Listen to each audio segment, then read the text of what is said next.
نبی رحمت صلی اللہ تعالی علیہ وسلم نے جو حدیث بیان کیا نا حساب کے لیے، آپ یقین کریں پوری روح متوجہ ہو جاتی ہے، انسان کے جتنے لطائف ہیں وہ سارے بیدار ہو جاتے ہیں، اس کے باطن کے اندر تک گہرائی تک وہ لفظ اترتے ہیں۔ میرے کریم فرماتے ہیں رب قیامت کے دن بندوں سے فرمائے گا کیا میں نے تیرے لیے کان اور آنکھیں نہیں بنائی تھی؟ کبھی اندھے سے مل کے دیکھے نا، کبھی بہرے سے بات کر کے دیکھے نا۔ رب فرمائے گا کیا میں نے تیرے لیے کان اور آنکھیں نہ بنائی تھی؟ اللہ فرمائے گا کیا میں نے تیرے لیے جانوروں کو کھیتوں کو مسخر نہیں کیا تھا؟ ہر جانور پر تو سواری کرتا ہے، جانوروں کے گوشت کھاتا ہے، جانوروں کا دودھ پیتا ہے، کھیت کے اندر ہل چلاتا ہے، اناج ہے، پھل ہیں، سبزیاں ہیں۔ هو الذی خلق لکم ما فی الارض جمیعا، زمین میں جو کچھ ہے حضرت انسان کے لیے پیدا کیا۔ اللہ فرمائے گا تیرے لیے کان بنائے، آنکھیں بنائی، تیرے لیے مسخر کیا جانوروں کو، تیرے لیے مسخر کیا کھیتوں کو۔ پھر رب کہے گا میں نے تجھے خوشحالی دی، میں نے تجھے سرداری دی۔ پھر اللہ فرمائے گا یہ بتا کیا تجھے مجھ سے ملنے کا یقین نہیں تھا؟ کیا تجھے یہ خبر نہیں تھی کہ تیری رب سے بھی ملاقات ہوگی؟ تجھے اللہ کے حضور بھی حاضر ہونا ہے، تجھے اس کا یقین نہیں تھا؟ اور حدیث پاک کا جو آخری جملہ ہے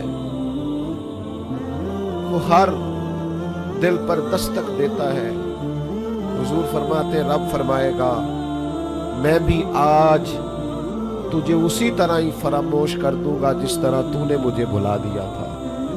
جا، تو نے اگر مجھے بھلا دیا تھا آج میں نے بھی تجھے فراموش کیا۔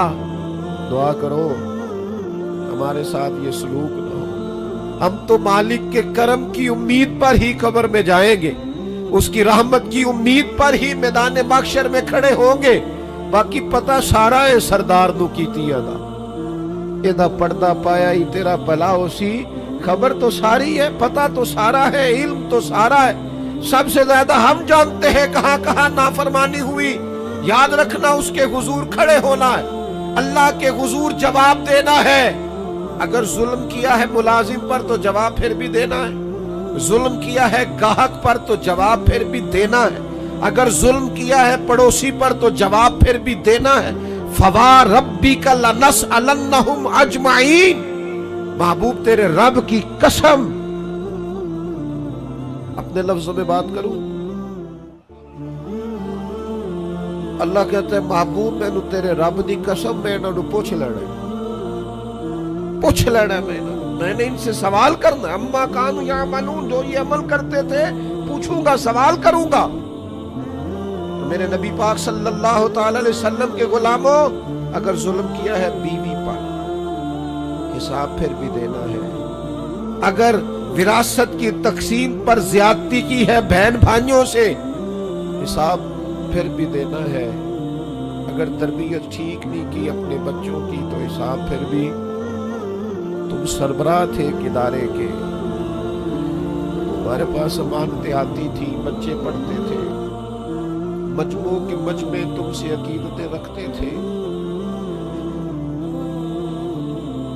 لوگ تمہیں نیک سمجھتے تھے، ہاتھ چومتے تھے، پھول پھینکتے تھے، تم نے بڑی عزتیں سمیٹی، تم نے خوشحالیاں اور سرداریاں سمیٹی۔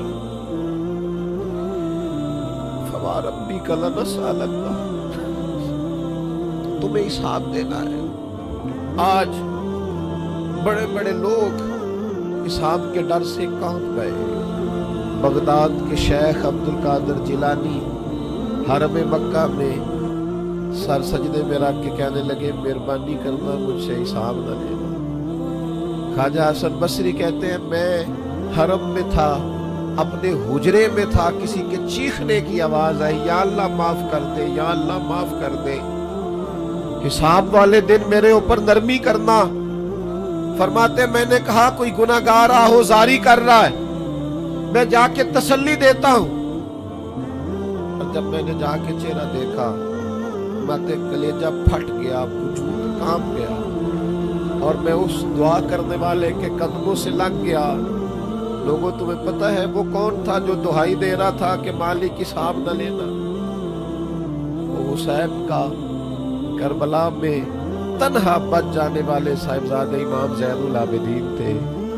وہ شیر خدا کا پوتا، فاطمہ کا جگر پارا، تعلیم امت کے لیے حرم مکہ میں اللہ کے حضور آہوزاریاں کرتا ہے۔ مالک وَلِمَنْ خَافَ مَقَامَ رَبِّهِ جنتان، اللہ کہتا ہے جو میرے سامنے کھڑے ہونے سے ڈرے گا میں 2 جنتیں دوں گا۔ امام زین العابدین حرم مکہ میں کہتے ہیں مالک حساب نہ لینا، مہربانی کرنا، پردے رکھنا۔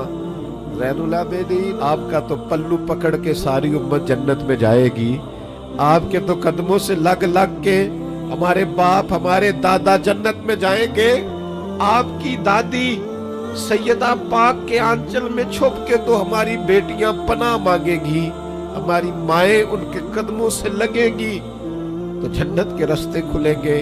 امت کو تعلیم دیتے ہیں ڈرو نہ، اپنی زندگی سنوارو نہ، اپنے شب و روز پر توجہ کرو، بدل نہ جائے یار، اب کچھ اپنی آخرت کا تصور نہ بنائے۔